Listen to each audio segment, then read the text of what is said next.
We are the ministry of the real truth. And we posed ourselves this question: does God actually exist? And do we have proof that he does indeed exist? And then we thought longer about it. And then we thought, okay, what we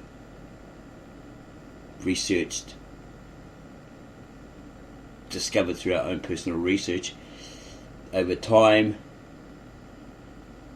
was that proof that God indeed exists?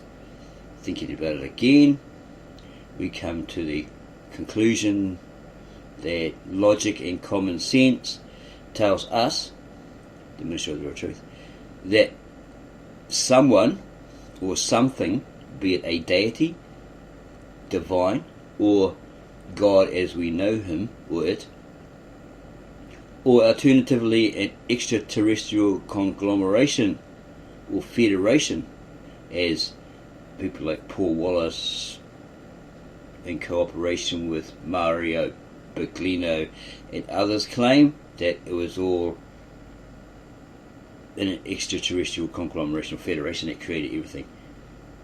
Human beings, the animals, the earth, etc., etc. But then we asked, but what about the vast universe with its immeasurable galaxies, planets, suns, moons, etc.? And who created those extraterrestrials? Because we don't believe that all came to be by mere chance or pure good luck. Can everything come from nothing? Or something comes from nothing? We believed, as we came to realise, all have had to have come from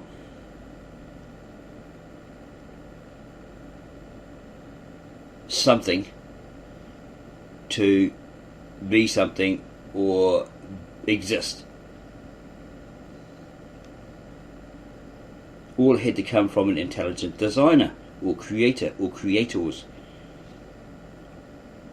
and from a beginning, an origin, a source. Did Einstein realise this, then utter this? We believe that he did, but there's a quote out there, etc. But anybody could write a quote and say, oh, Einstein actually said this. Him supposedly being an atheist may have come to realise and was shocked that, hey, everything had to have an origin, it had to have a beginning, so it had to have a source. We'd have to verify that. We'd have to provide that evidence, that proof that he actually said that. Did Stephen Hawking, famous cosmologist, also say something like that? But we believe he said everything originated from a black hole. Maybe. We don't know enough about him to say whether he actually said that or not. Did even Charles Darwin, somewhere in his books? We'd have to find the quotes, if any, and prove that they actually did indeed say these things.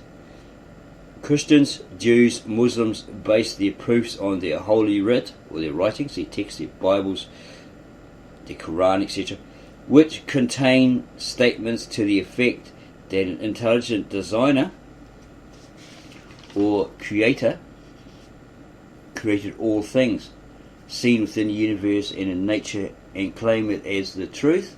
100% proof that God or their God does indeed exist. But they are all books, they are all texts written thousands of centuries ago. So are they the solid, irrefutable, infallible truth? And how do you go about proving that? This is all from some or many or multitudes who have faith, who will say, yes, without a doubt, it's all true, that God does exist, be it Yahweh, Elohim, Hashem, Allah, Allaha, Maya, Allaha, etc. This is the faith, or the faithists, stressing this, from those organised religions, Judaism, Christianity, or Islam, or others. Smaller sect, groups, movements. But a naysayer be he a top scientist, a scholar, a theologian, or some highly qualified expert, may say, no, it's not as it's all written by men. The Bible, those books aren't true, those writings aren't true, because it's all written by men thousands of centuries ago with great imaginations. It's all mythical, as it's all coming from an ancient mythical source. The Sumerians, the Akkadians, the Babylonians, etc., and their stories, and mythical stories, centuries ago, and they were all adopted and adapted, made more palatable to appear true. And the proof is this reason, that reason. There's no real proof there, because it's all supposedly written by men centuries and centuries and centuries ago. So how will we, as believers in God, be it Yahweh, Elohim, Hashem, Asher, Maya Allah of the Arameans, Allah of the Muslims, is 100% true and actually does exist, or exists? For anyone can say God exists. We at the Ministry of the Real Truth say we can prove that God exists. We have proof. We go all out, we will go all out to prove that God does actually exist. The naysayers would say, why? Because it's written in a book written by men, and you got to refer to that, as most do. Well, that's not proof, buddy. It's simply a religious ideal, a theory that really can't be proved. It can never be proved, as there is no solid evidence. By no solid evidence we mean physical, visual or physical evidence that he exists, that I can see or touch. Excuse? Maybe. Fact? Yeah. You can't see or touch God. Okay? No one's seen him in physical form today, in modern times. So they use that as a means to undermine your claim that God exists. There's proof that God exists. But God in the scriptures actually says, I exist. Look at nature, it's evident. There's evidence there that through it that I exist. And then there's another verse that says, ask the animals, they will tell you I exist. So, well, he's not saying go and ask the animals and they'll say yeah. They'll have a voice and they'll say yeah. He does exist. We have proof. We have done that and asked the animal, does God exist? The animal just like looks at us and carries on with whatever he's doing. Yeah. He doesn't tap us on the arm with a hand 3 times, indicating that's Morse code for yeah he does, or twice ... .. // No, he actually doesn't, right? Because they don't have that voice that we have to say hey, and then debate with you about it. But King Solomon, according to scriptures, stated that in the morning the birds raised their heads toward heaven and praised God the Creator. The trees bend in reverence, the grass, etc., etc. Yet still not proof, but mere speculation, again coming from a compiled book of books written by men centuries ago. So it's not proof. It's written by a man, written down, recorded by a man, i.e. Solomon, centuries upon centuries upon centuries ago, in his era, right? What about this? Men who in their former lives, i.e. President Jimmy Carter, who had authority, they had the power, and were able to wield that power, that authority, and did things to cause major outbreaks, causing the death of many, or being responsible for the death of many by conflict, deprivation, exploitation, theft of resources, who in latter years realized his mistake, as found or realized God and converted to Christianity, and others did the same but perhaps converted to Judaism or even Islam. Then this Jimmy Carter, for example, became a better man. Someone out there saying it's still not proof. It's just men realising they were bad. They had a guilty conscience which prompted them to change their ways. That's the answer to that. Okay. Again, what about men who thought being the bad boy, the badass, being a gangster, a member of a notorious gang, local gang, was the life? They spent their years in and out of jail, heavily tattooed, convicted for murder, and perhaps inside jail they were preached to by a preaching visitor or visiting preacher, suddenly realised, as heard about God via a preacher while in jail, or when they got out, well, even still in jail, changed their lives for the better and went on to become better men, better citizens in society if they ever got released.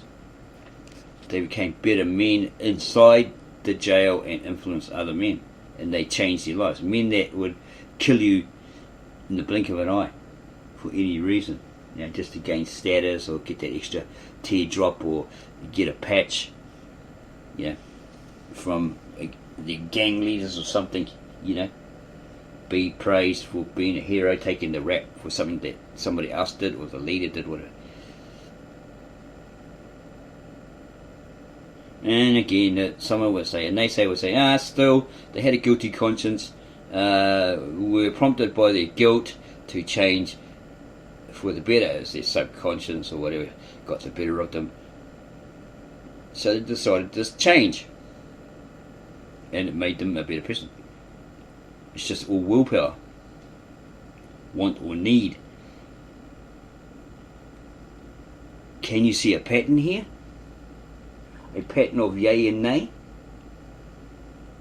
So we consulted an available AI, because that's supposed to be the trend of the day and it pretty much answers the questions, but note that it's only what's input into it and what it's programmed, how it's programmed with, and how it's programmed to respond. That's what AI will tell you itself. So when you try to ask it God-related or religion-related questions, it'll say, well, I don't have emotions, I don't have this religious affiliation, etc., spiritual attachment, so I can't really answer that. But if you keep prodding it and prompting it and prodding it like we do, pushing it, it eventually does answer. Okay. Yeah, so we consulted an available AI, having a debate with it. Well, we had nothing else to do. It's like, I don't know, 2 in the morning or something like that. We had enough sleep, had a little nanny nap during the day, so we had all this energy. About free will. We debated with it about free will. And having free will versus not having free will. For if God in the Bible directly states, have, for his commands, have no other gods, little g, or big G, gods but me. Obey me, my commands, or if you disobey, and go and do your own thing, therefore face my wrath, you'll be under my curse, you'll suffer the consequences, go to oblivion or eternal damnation, or as Christians love to administer, you'll go to hell, face endless torture, pain, anguish, eternal damnations, etc., for the sins you committed on earth while alive towards others and those that you committed yourself. So you're going to end up in hell, buddy, you're going to get tortured, all this sort of stuff. So we stressed to it, then that means there can be no free will if God's will must be done on threat of eternal hell, his wrath or consequences, etc. The AI remained determined that we have free will until we asked it to define in the original ancient Tav Asher, or the language, sacred scribal language of God, the Shana Atika Saprea, or the Aramaic, and it wouldn't. Yet, a couple of days ago, amazingly, it wrote Tav Asher, the actual language, and gave us the meaning of it when we asked it to compare Victor N. Alexander's translation into the nearest English equivalent with the Tav Asherah that it informed us that had an idea of all this or so.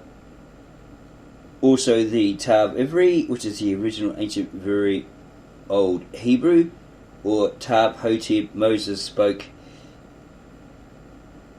It's a form of Egyptian he learned while supposedly a boy in the house of the king at the time, or the Pharaoh.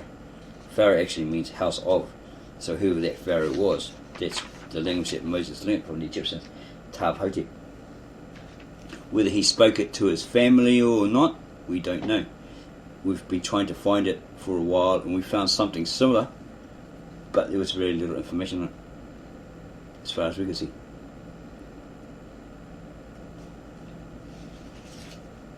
Okay, so this AI couldn't provide that information that we asked of it for its various reasons.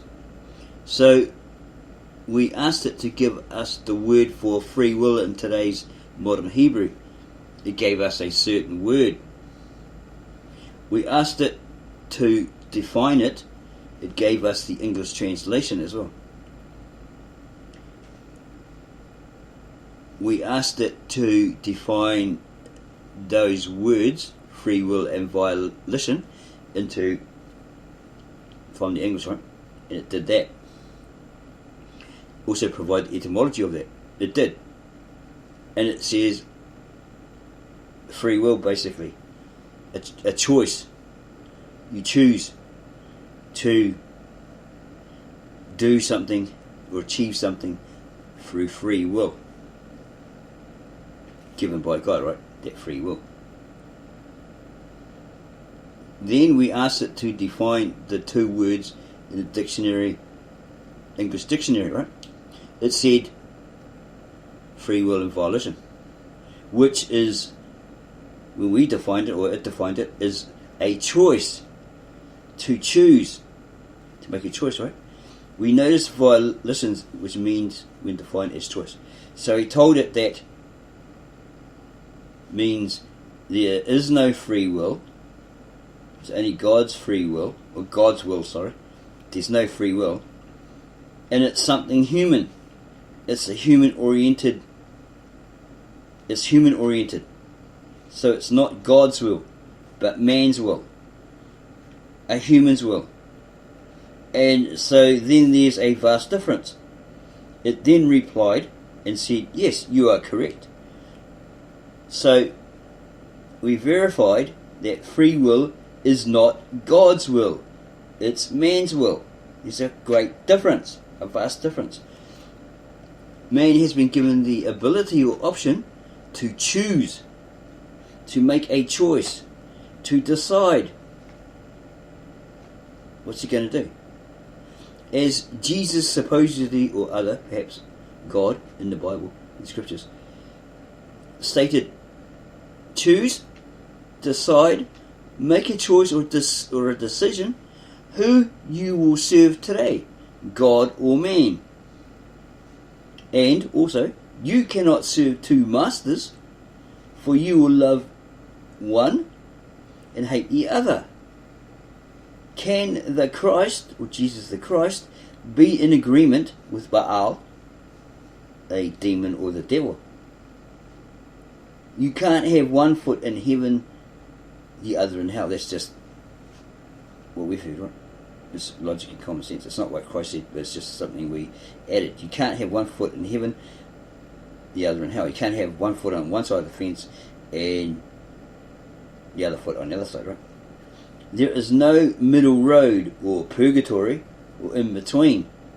Only heaven or hell. You go to one place, you go to the other. Yeah. You're not in limbo, as far as we know. Okay, so how can we prove God exists beyond the Bible? That's the question. Okay, we're going back to that. Either we see Him in spiritual or physical form, we record Him or it on film, and then have it verified as evidence.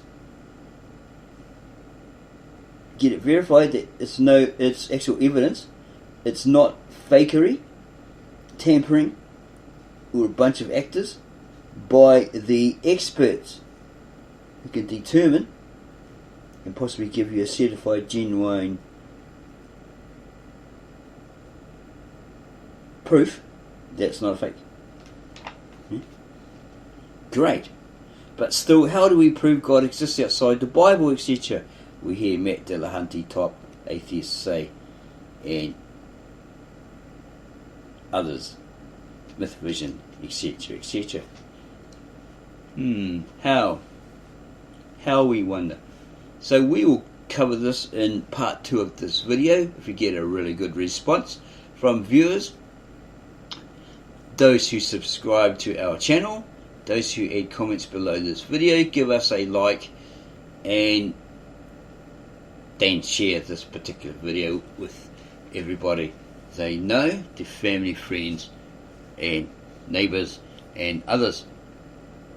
Thank you for taking the time to watch this, our latest video upload. We hope you really enjoyed it, and that it's going to be something you will ponder for the next few hours or the next couple of days. It could be around the table conversation that could be very, very interesting, as long as it doesn't cause mass arguments or other